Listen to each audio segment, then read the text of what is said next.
Time to wake up. It's Saturday morning. Find some milk and cereal. Grab a bowl and spoon. No, a bigger spoon. Head to the living room and take a seat on the floor while Joseph and Chris present to you Saturday Morning Cartoon! Hello, everybody. Welcome to Saturday Morning Cartoon Boom. This is a show where we wake up with the Saturday morning sun popped on the floor with a big bowl of sugary cereal. I'll try your favorite cartoons, both old and new. I'm Joseph. And I'm Chris. That still makes me laugh like every time. And this morning we watched Cubix. Cubix with a C. Even though the character named Cubix, I don't think was with a C, which is... It was with the C. Why? The reason that we had that one episode, Cubix with a K, was because Dr. K had taken him. That's dumb. Because all of Dr. K's robots, like they all start with a K and stuff, they all start with a K. Yeah. Oh, yeah. This was suggested to us by Mike Root via YouTube. Thanks, Mike. Thanks. This was voted to the top of the list. So, like, there's gotta be something, right? Yeah, what did we miss? There's gotta be something that you guys like. Let me tell you, straight off the bat, though, this was better than Bratz. This was so much better than Bratz. BTB, better than Bratz. That's not saying a lot. And I gotta give it what I can, Chris. I have to give it what I can. I know. Cubix, better than Bratz. At least there's that.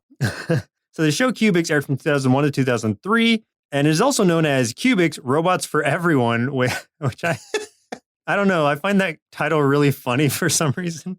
I don't know why. Robots for everyone. It is in the song. Yeah. Yeah, a lot. A lot. That's like the main lyrics of the song.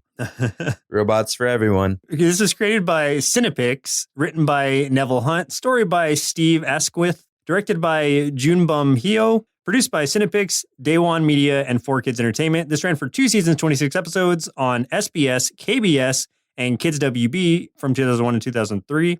For short synopsis, a boy who just moved to Bubbletown repairs a transformable robot named Cubix and becomes its owner. Together, along with the boy's friends, they fight against the schemes of a mad doctor. I do enjoy that in this very futuristic world of just robots and technology. Like, the town's called Bubbletown? I don't know. Like, to me, that's just not the kind of name I'd expect from, like, a robotic future. I mean, is that me just being picky? I don't know. It does kind of remind me of Mega Man. I kind of got that feeling, too. Yeah, there are some similarities there. But who are some of the actors who played in this show? So the voice of Connor was provided by Andrew Rannells, who's done some things. I didn't know they were doing this. He's going to make an appearance in the live action series Invincible, based on the book by Robert Kirkman. Did you know they were making that into a series? Oh, the one with the art by Ryan Otley? Yeah. That's awesome. That's cool, I didn't know that, but I'm excited about it now. Yeah. Stephen Yeun is going to be I think he's playing the main character, actually. Nice. Yeah. That's cool. Pretty cool.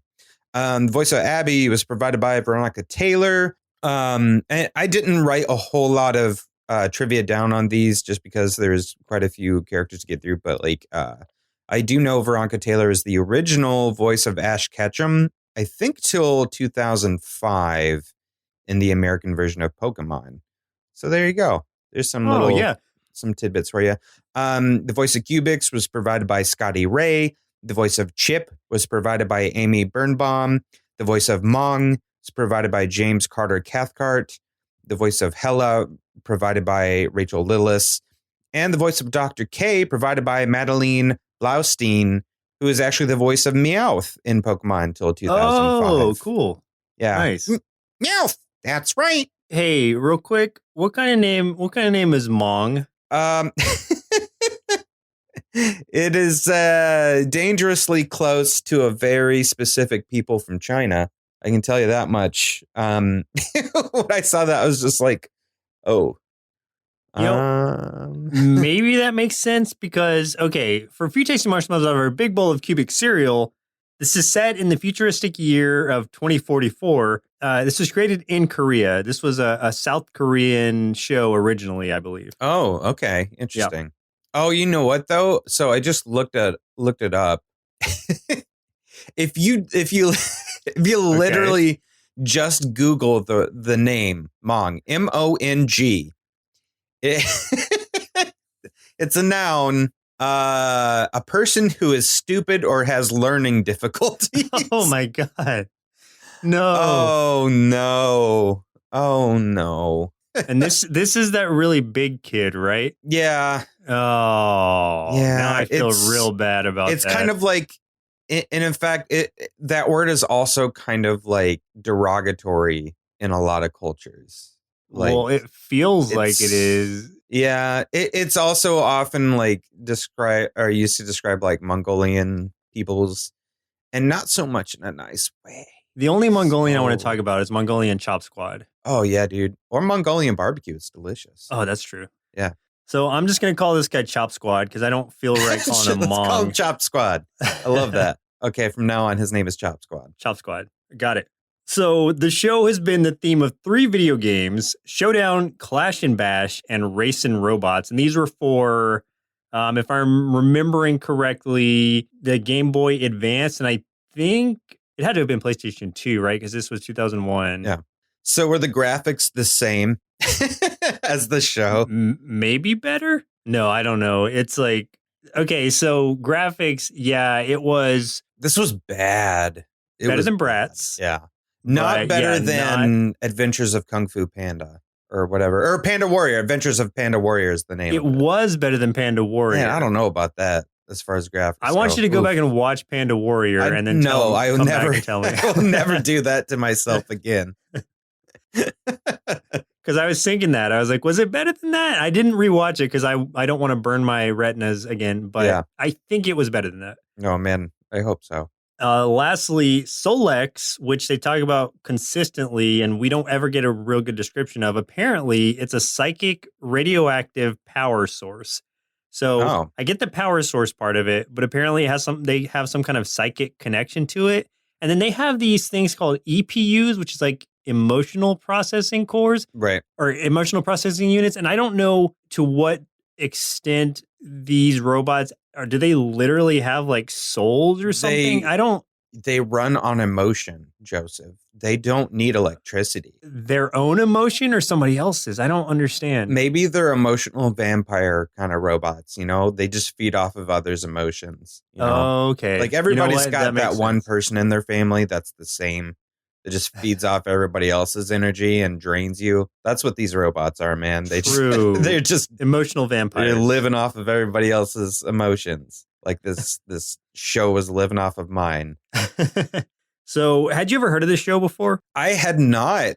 I do recognize the image of the actual robot named Cubix himself, but that's it. Like, I just remember the cube kind of things that make up like his arms and legs and stuff.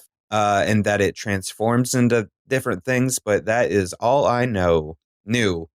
I wish that was all I still knew. Still all you knew? Yeah. I had heard of it before, only by name. I didn't really recognize the imagery or anything of it. So I was kind of the opposite of where you were with that. So let's go ahead and jump into the episodes we watched for today's show. A little bit different. I'm not going to say the whole spiel because we watched the first episode, yes, but then there wasn't really a highest rated. And a lot of times on these shows that aren't super popular or just like not great, we won't get a lot of ratings on IMDb. So it just zeros all the way down the line. So I chose the 2 episodes we watched. And let's start with the first episode, which was The Unfixable Robot, Season 1, Episode 1, where wannabe mechanic and his robot-hating dad, Graham, moved to Bubbletown, a city run by fully sentient robots.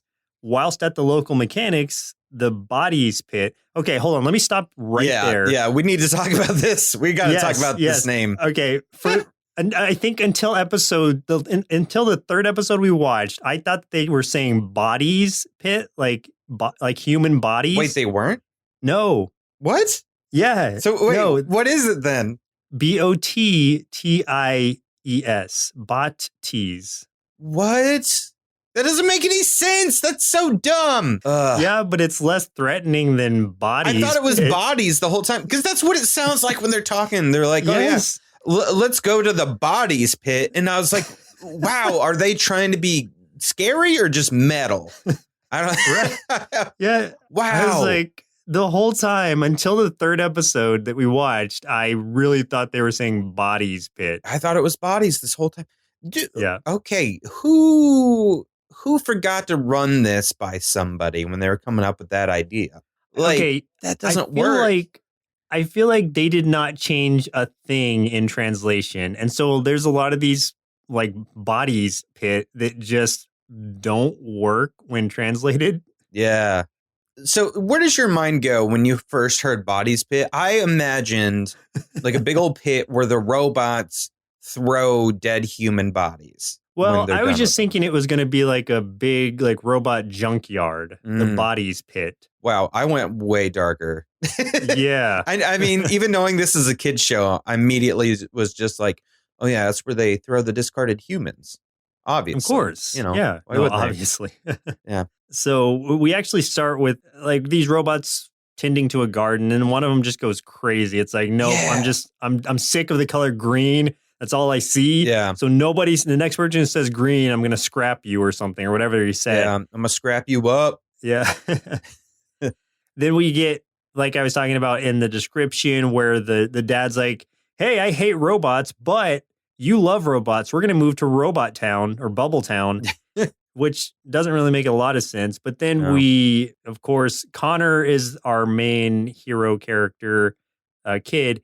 And we skip over to Abby, who is his neighbor once they're moving in, who sends her robot, Don Don, to go. I like what Don Don says. He's like, he looks so cool. Oh, and then she's like, go spy on him. So, and then they kill Don Don. Like, they just, here's the thing. Like, this dad has definitely seen Terminator because, like, his immediate reaction was to kill Don Don, and they did. That was great. That's a problem already. If the dad hates robots, but he's willing to move to this town that's run by them, but he's still anti-robot. Yeah, he kills one immediately. Like, within minutes. He claims his first victim. I would think rule number 1 of Bubble Town would be do not kill robots. Yeah, maybe don't kill all the people there. Like, that doesn't make any sense. I do like, too, that, like, his son Connor had no idea where they were even moving to until, like, they were in the car on the way there. And he's just, oh, by the way, we're moving to this town. Like, what?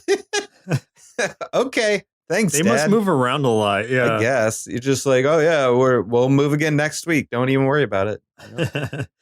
We're going to be forced to after I kill most of the robots in this town. Yeah. I also like how after his dad murders this robot that's a friend of this little girl's right in front of her eyes, basically, Connor immediately is just like, oh, I can fix him.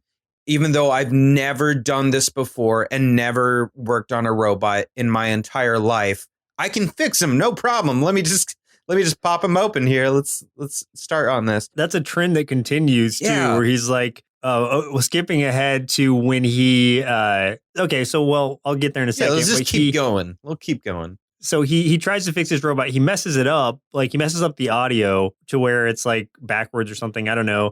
And then that's when they decide to take Don Don to the bodies pit. And I wrote that in capital letters right here because this is when I still thought it was bodies. Like, what? So in my notes, it's written down as BODIES many times. I want to say really quick before we move on, and this goes back to the character designs and animation. I'm going to have nightmares about Connor's constantly cross-eyed face. Like, that is nothing against cross-eyed people, but like these characters, for one, there's so much uncanny valley going on. It's creeping me out. And 2, it's like every other look they give is like them going cross-eyed. And I don't think the animators did it on purpose. And it was really bugging me so bad. It was weird because sometimes it would zoom in on Connor and like one of his eyes would kind of shift to direct itself. And it was really, really creepy. Yeah. Yeah. You also got to love the music of this show, too. Oh, man. There was music. There was a lot of like awesome pop music and stuff. Like there's that one song where the lyrics are just the word suddenly, where it's like suddenly, suddenly, suddenly, suddenly. And I'm like, it's like, what? Friends can make it feel like home. Yeah, that was a bad song. Like we've gone from Eek the Cat having these amazing songs to a steady decline in song quality. Like the Bratz songs were bad, but these songs are almost worse. Like this is not BTB. This is not better than Bratz. Friends can be like happy companions. Oh, we should get the soundtrack for this for sure and burn it. Yeah, burn it. Okay, so they go to the bodies pit, and Hella is the person who's the only adult there. Yeah. Like who is has to be like breaking some kind of child labor laws. Oh yeah, she employs only children. She only employs children and makes them work on a robot for 24 hours to prove their worth. Yeah, to prove their worth or else be kicked out and shunned. And Connor, being that he is an expert robot repairman, since this is the second robot he's touched, he decides to go for the most challenging one that not even Hella can fix, which is Cubix. That's just this broken pile of like colored cubes. Yeah. And he tries to fix it. He doesn't, but he does with emotion. He fixes them with the power of friendship. Okay. With the power of love. Yeah, he does. Seriously. Okay. Yeah. It's like he does like all this work for hours, like for 24 hours. He's got this thing opened up. He's like welding stuff. He's like fusing wires, like polishing things, all kinds of stuff. And it doesn't work until like they get attacked by Dr. K or something. By that big old robot Colossus or whatever, Colossal, and like the roof of the place is about to cave in, and he's just like, no, you could have been my friend. And that is what actually fixes Cubix. All you had to do, like this woman, this expert in robots who couldn't fix this robot, all she had to do is say the word friend and he would have powered on.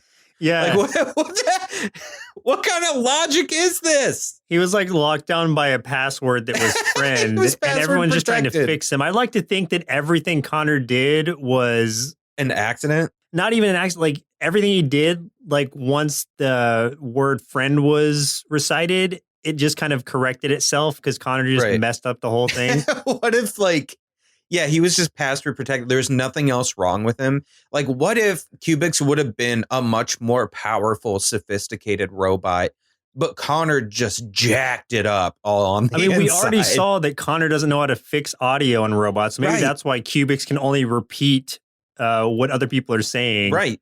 He used to be like a Shakespearean poet type robot. And now he can only repeat what others say. Yeah, like a parrot. He used to have a charisma score of 18, and then Connor made it a 7. Yeah. Oof. Also, Dr. K's working for an alien, I guess. I don't know. Yeah. I don't know. He is. Yep. That's it. I do like, though, like, they saw that one, like, I don't know, construction robot get injured. They took him back to the bodies pit, which I'm just going to refer to it as bodies pit. I don't care. And they're trying to fix him, and Dr. K comes and like steals it. And that's like, when the cave in and all that stuff starts. And then like later out in public, they see Dr. K and like, he's not like a young guy. Like he's basically like Dr. Wily. Like he's an older looking dude.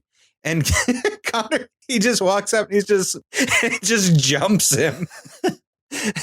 I was laughing so hard. I was like, what? Yeah.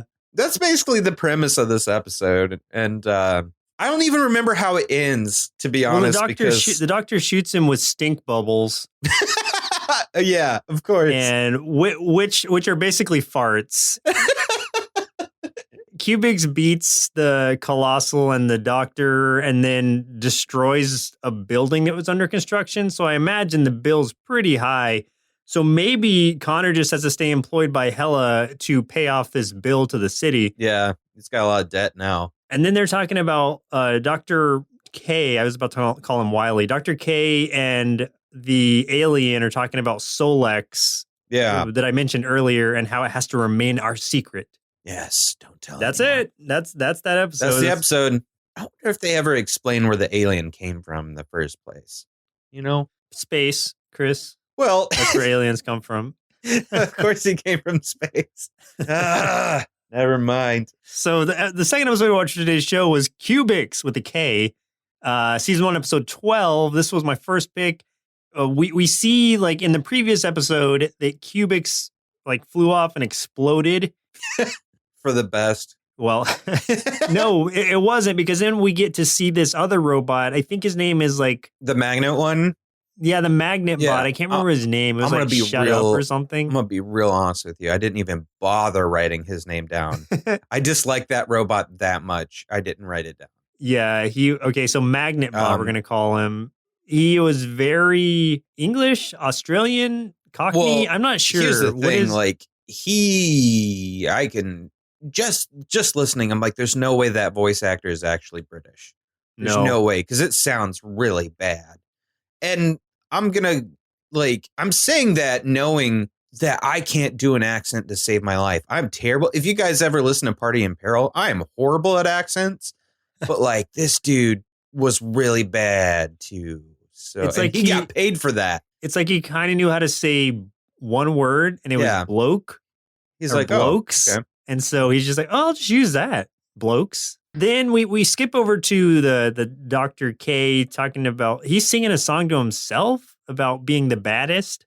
Yeah, why wouldn't Who's the baddest? I'm the baddest. And then he's pulling Cubix apart because Cubix has crash landed into his territory. We get to see he pulls Cubix' soul out, I guess, his Solex, which is crystallized for some reason. Then we get to see that there's also like an Arnold Schwarzenegger bot. Oh, yeah. Maximex. Yeah. Maximix? Mex, I think. I think like almost all of the like good robots end with like an X or X at the end. Yeah. Okay. We get the Magnabot talking about like this is where he used to live, calling everybody blokes. They almost get crushed between two force fields. That was kind of cool. Yeah, it's too bad it didn't work. Yeah, they're breaking into Dr. K's lab basically because they're trying to get Cubix back. And they get to see like the giant threatening robots that Dr. K has, which are Colossal Crab, I think. I don't know. Yeah, why not? Cannon, Clobber, and Catastrophe. All with a K. All with a K, yeah. At least Colossal looks cool. Like his design's pretty awesome. Colossal did look pretty cool. Yeah. He's really the only one we get to see in action much through the episodes we watched. And they're trying to be all stealthy inside this lab or like this secret lair or whatever. But as we said, Chop Squad sees Colossal and just starts like doing a dance in front of this robot, making fun of it. And then is so surprised that Colossal turns on and is just like, well, I'm just going to kill them now. Yeah. Like, duh. Colossal, idiot. I mean, they're run by emotion, and he upset Colossal by talking about his rump. Don't talk about a robot's rump. If you know robots at all, don't talk about the robots. No, don't talk about robots, never. The alien is disguised as a human lady who's apparently very popular in this town because she works for some corporation. Her name is Raska. She is talking to Dr. K, because he's working for her, essentially, and asking if the Solex is ready. He's still working on it, whatever. Cerebrix is one of the other robots, too. I think that's Chip's robot. Yes. So Chop Squad's robot is the Maximix, who's very strong, and then Cerebrix is Chips, who's very smart. So it kind of just matches the owner, I suppose. I mean, we say smart, but like, is anyone in this show actually even smart at all? I say that because of the stereotype that he's the tiny person wearing glasses. He's the stereotypical nerd. They're trying to portray that stereotype. But to be honest, like everyone in this is dumb. And here's the thing. All the robots are dumber than the humans. And I'm like, how? How is that possible that the robots who are like, they're computers, they're programmed with logic. How are they stupid? But they are. Oh, they're very stupid. Yeah. So Connor finds Cubix in disrepair finally after they're, fighting Colossal. They also start piloting some of the other like evil robots because they found out that they could run them manually by jumping inside of them since they were in sleep mode or something. Connor finds Cubix. Like I said, Raska tries to help him, quote unquote, by taking him to Robix Core, which is where she works. Then she transforms into her alien form, but a piece of Cubix comes to life and like just bumps into her and knocks her out, I guess. And she dies. No, yeah. Here's the thing, though. That transformation was kind of rad. Like, for as bad as the like animation is, like that was cool and took me by surprise. Why did I say it that way? I was just like, she looked like she was turning all like, I don't know, really like some kind of energy. It looked like she was going to explode. And it was actually kind of sinister looking. I was like, wow, this is actually pretty cool looking. Then it turns into that alien with the most hilariously disappointing voice an alien could have of, it's just like this. Oh, I'm an alien now. Yeah. I'm like, God. This is my alien voice. I'm a nasty alien. Look out, Humans beware. Get out of here. Yeah. I'm going to get you. That was so stupid. Meanwhile, Dr. K's using that thing he took to like make something. And this makes me laugh just because it's like whatever he's making, he's like, if it turns blue, my creation will be born. And I'm just thinking to myself, like, Dr. K is a perfect example of why people who drink Coors need the can to change colors. It's like, oh, if my can turns blue, my beer must actually be cold. It's like you can't just notice it's cold by touching it. You can't just notice your creation is born by it literally just being born. Like what? Oh. He's like waiting for the egg timer to go off. Come on. Yeah, come on, turn blue. Need to drink you. And yeah, it turns blue. And it turns blue. It's a boy. The whole room starts shaking. I'm probably skipping some things, but honestly, it's just like... Why not? I mean, it's fine. The building they're in, his base... I know where this is going. I love it. ...is the giant robot, and his ultimate creation, his name is Culminator with a K. Yeah, they get ejected from the building, and then his giant robot comes to life. But not before Professor Nemo makes an appearance, who is, I guess, the person who built Cubix originally. He's just hanging out in the bottom of this layer, just like, oh, hey, what's up? Okay, was that really him, or was it like a projection? No, I think that was him. He's just there. Why is he there? Why didn't he just go with them? I don't know. And I also like that he was hiding at the bottom of like this hole or something that they all got dropped down into. They like all land down there, and they're like, whoa, that was close. And he's just like, hey, you should do this with Cubix and it'll work. Use the password again. Call him a friend. Yeah, remember to say friend. And then Cubix comes to life again. I would have appreciated it if like Nemo was like trapped in a dungeon down there or something, and he was like his like clothes were all ratty and stuff. But no, he was perfectly clean, super shiny CG like everybody else. Why was he down there? I don't know. This is what I love about this thing is that Cubix is supposed to be in like disrepair because Dr. K was pulling him apart. And once again, like no welding, wire fixing of any kind is required. You just say friend and it's fixed. And I'm just like, man, I bet like, I don't know, mechanical engineers probably get really upset watching this show because they're like, God, we work so hard. You can't just say friend. Somewhere there's like a college student right now in advanced robotics, like looking at his final project, like building some like life-saving robot. And he's like, I said friend and you won't work. Friend. He's basing his entire curriculum on Cubix. He's just screaming friend and nothing happens. We meet the Culminator. Can you please describe the head of the Culminator? Okay, so my Culminator, God. He has like a pumpkin head kind of thing, but it's like a clown pumpkin head.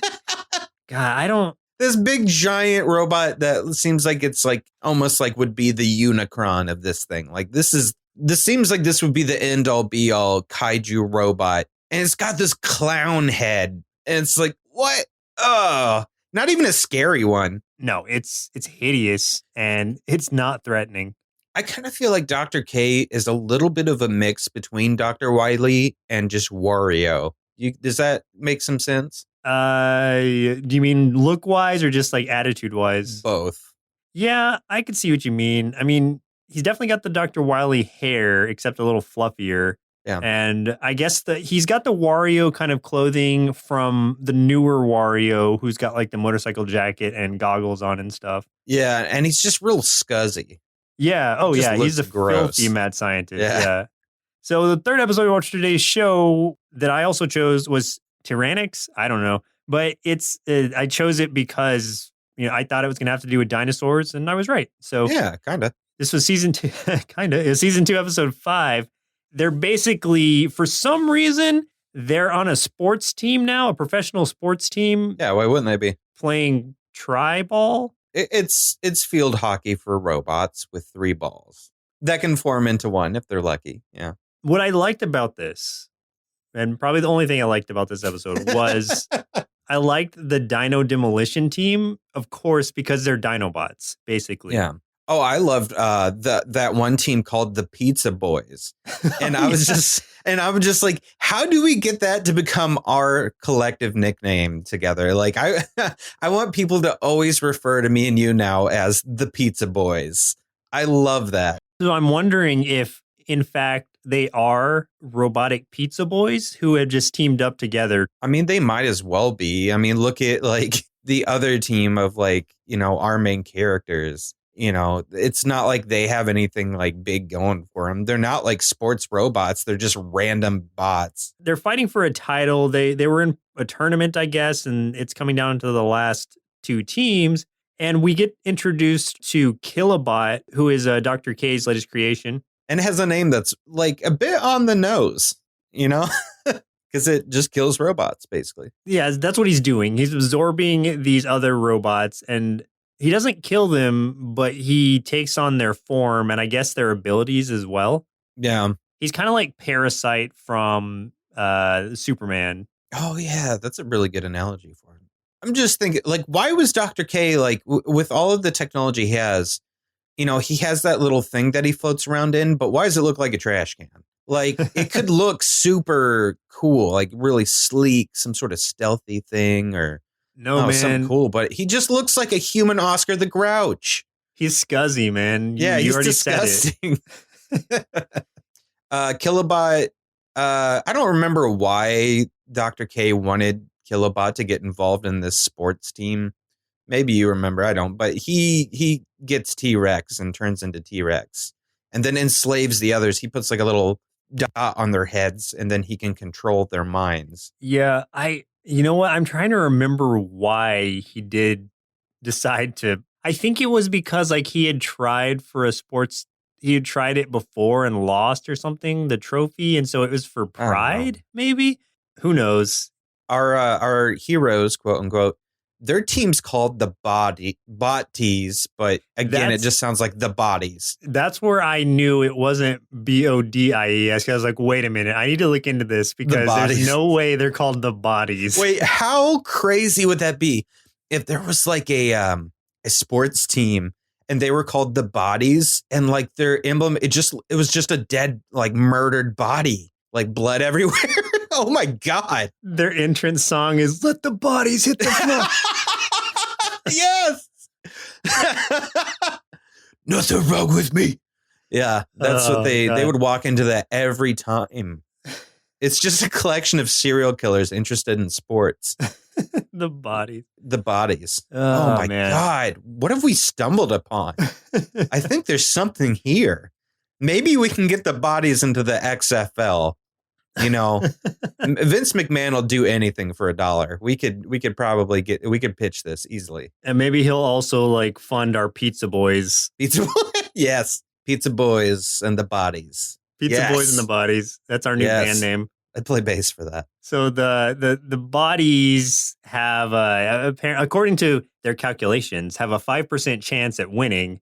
And then this random Rocky bot comes in. It's like, hey, he's a trash bot or a janitor bot, but they keep calling him trash bot. The horrible Sylvester Stallone impression bot. Yeah. Just like we also have a horrible Arnold Schwarzenegger impression bot. So there we go. And then we get to see also the former champion Grixky instead of Gretzky. Yep. Grixky, the best tribal player of all time. And then they're trying to mimic his like super move, I guess, which was the Thunder Shock. Thunder Ball, maybe? Thunder Slap? I don't know. It was thunder in it. something. Yeah, it did have thunder in it. It had thunder. And so, yeah, the trash bot is just trying to encourage them to keep trying, then just kind of wanders off. A bunch of two of their bots got taken out because they're tiny bots and like duh. And can't play. They're not even playing. Like Cerebrix, it just like dodges the tri-balls. Like he is useless. So Connor and Chop Squad, as we're calling them, try to go in, but the rules are you can only have one human at a time on this team. It's weird that they enforce those rules when it seems like there are no other rules to this game at all. Well, what's weird to me is that they don't even have to have a full team. Yeah. They were about to get disqualified for not having a full team, but then they're like, oh, well, we're just going to go down to 4 people. Yeah, and then it's fine. And they're like, okay, that's whatever. Yeah, sure, just whatever. Keep playing. Just play. We don't care. Then, so instead of Chop Squad, they get Gritsky in there. Well, he's not Gritsky yet. He's Janitor Bot. Janitor Bot, and he just, cleans house. And then, like, Cubix figures out that it's Gritsky. Like, because because basically he recognizes, he hears Janitor Bot in, like, some room mimicking an announcer from a Gritsky game. And it's like, well, obviously that must be Gritsky then, because he said what this announcer said about a game. That would be like if I'm just walking around and I'm quoting, I don't know, John Madden, and someone's like, oh my God, that guy must be Aaron Rodgers and play football because he was quoting John Madden, and John Madden talks about football. Oh my God. It all makes sense. If anyone wants my autograph, $100 a piece. I'm Aaron Rodgers. Yeah, he jumps to that conclusion and then just like doesn't tell anybody. Yeah. I mean, he was right, but well, you can't because someone else has to say it first, or else that's true. He can only parrot people since Connor screwed him up. Right. They end up having to go with 4 because I think Gritsky gets knocked out, and the dinos really start like wiping the floor with they're letting the bodies hit the floor. Thank you for that. Yes, and they tie it up 2-2. And then this is where, like, T-Rex one, the main one who's taken over by Kilobot, takes his last shot. Cubix is able to stop that shot from landing. Like, he jumps in there and blocks it. With his chest. Well, with, like, a chest. I don't know what it was. He, like, summoned some sort of, like, magic spell with his chest. Oh, we didn't even say it yet, but Cubix can turn into stuff, too. Like, he can turn into, like, scooters. He turned into a scooter once. There's another time he turned into something and I couldn't tell what it was. It was like a flying scooter. I don't know. He turns into different scooter forms, I guess. Yeah. And he's Cubix because he's literally just made of cubes. Yeah, no, if you guys didn't figure that out from how we described it earlier. But yeah. Then Gritsky comes back. He does his little, I don't know, Pikachu Thunder Strike. I don't know. Thunder Shot. That's what it is. Thunder Shot. He does a Thunder Shot and scores. They win, and I hate everything. I still got it. Yo.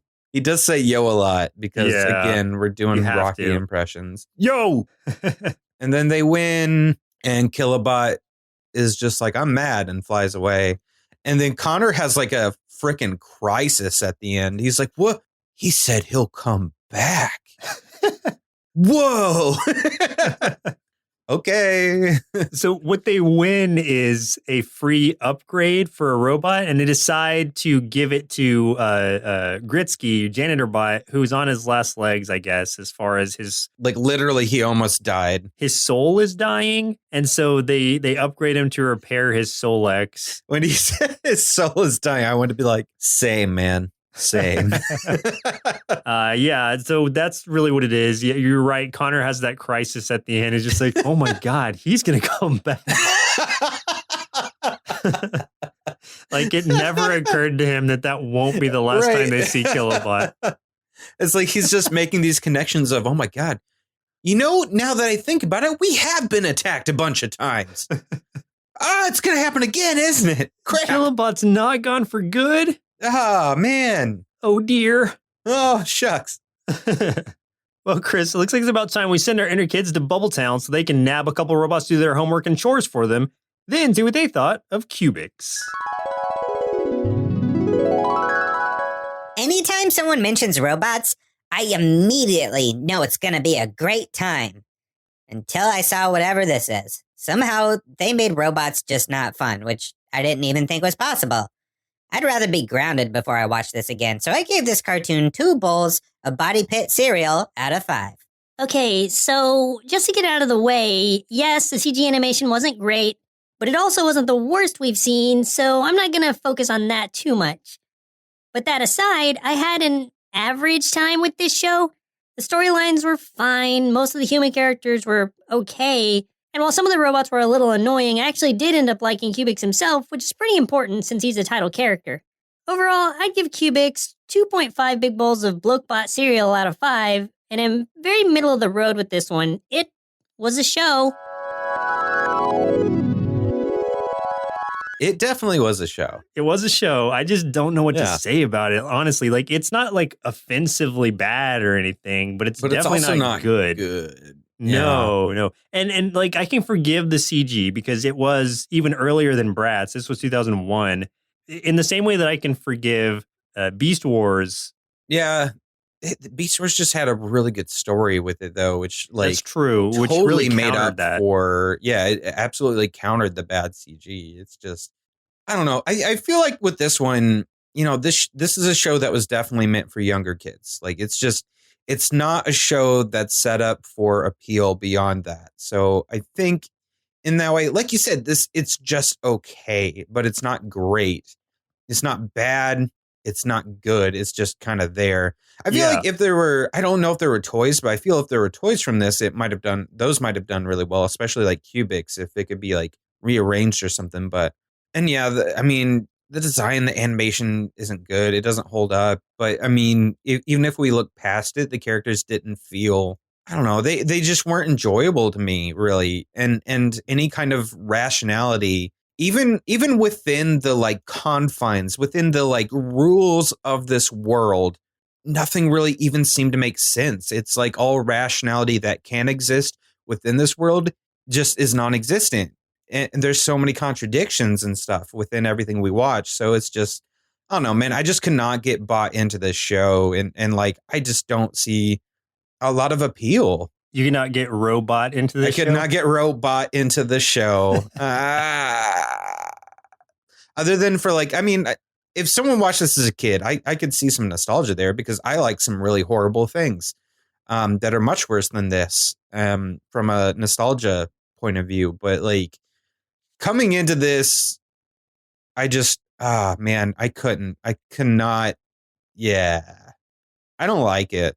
It's funny because it's just like, I was about to say, well, some of the ideas were interesting, but then I'm like, no, they're just kind of ideas. So yeah. So I'm like, well, they had ideas, and they actually do have a toy line. I'm looking it up right now. Okay. And it does look pretty cool. They even have a colossal bot. Like, he's one of the toys. Ooh. That might actually be a cool one to have because he looks pretty good. And they do have a Cubix one that you are able to take apart and reconstruct into, I don't know, scooter form or whatever other forms he takes. So that's I was wondering neat. about that. That's cool. And yeah, it was just, if you watched it, you might not hate it, but you're not going to love it, I don't think. Yeah, it's just like all of this stuff is things that we've seen in other shows. Stuff that we've reviewed and stuff that we haven't. But like in any other show, you can find all the same elements that this show had, and they do it better. Yeah, I was just about to say done better. So this one like tried to mix a whole lot of elements to it and just like kept reaching for different types of storylines, but it never really hit the point where I was really intrigued and felt that I needed to watch more or see, what happened with a pumpkin clown head bot. It exists. That's what I can say about the show. It's there, and that's all it is. It's just there. And it's hard to get some of these shows too, the ones that like you can't find something to hate, but you can't find something to like about it either. Like those are always really rough. Like, but the most enjoyment I got out of this thing was laughing at some of the ridiculousness of it. And I don't mean to like, stomp all over it because I mean, anything that gets made, somebody at least puts some sort of love and passion into it. It's just like, this was just one that I don't know, maybe there just wasn't a clear vision from everybody involved. it just had so many flaws. There you go. There's There's that. There's Cubix. So there you go, Mike, who suggested this. Thanks for letting me know not to watch any more of it. I don't know. I'm a little sad because there's a lot of people that said that they were excited for us to review this one. And I hope y'all don't hate us now. Well, I don't feel like we tore it apart the way we did Bratz at all. Oh yeah, Bratz I think was we were just fair. annihilated. Yeah, no, we were very fair with our assessments, and no voodoo dolls were involved in this voodoo show. dolls, not yet. Not yet. Yeah. Could you make a voodoo doll of a robot just out of Legos? Yes. Oh, thanks. You were very certain. You're like, yes. Okay, I'm good with that. So yeah, thanks, Mike, for suggesting it. I'm glad we watched it because now we know that this show exists, and we'll probably forget about it before the end of the year, honestly. Well, yeah, there's that. Well, listeners, it looks like our milk supply is now run dry, so it's time for us to say goodbye. And in 2 weeks, we'll be watching. Well, Joseph, splitting the list in half this time and picking the one smack dab in the middle, we'll be watching Garfield and Friends, submitted via email by Travis Wirtz. Oh. Yeah, I'm ready to hear some Lorenzo music, man. Yeah, that's a music I can definitely approve of. Yeah, and like that's just a guy. Yeah. Not like a but how about this? That Lorenzo music is better than the music in this show. Oh, that's a very good point. That's a very good point. I'm very excited though. That's definitely one I know I watched and I know you watched, so I'm very excited to hop into one I know that I did like as a kid. We're ready to party. Yeah. Once again, I'm Joseph. And I'm Chris. We'll see you in 2 Saturdays. Presented by Nerdsloth, a place for lazy nerds. If you like what you heard, consider donating at patreon.com/nerdsloth so we can continue bringing you quality shows. Be sure to also leave us a review and share your favorite episodes and clips on social media. If you're looking for more content, visit us at nerdsloth.com.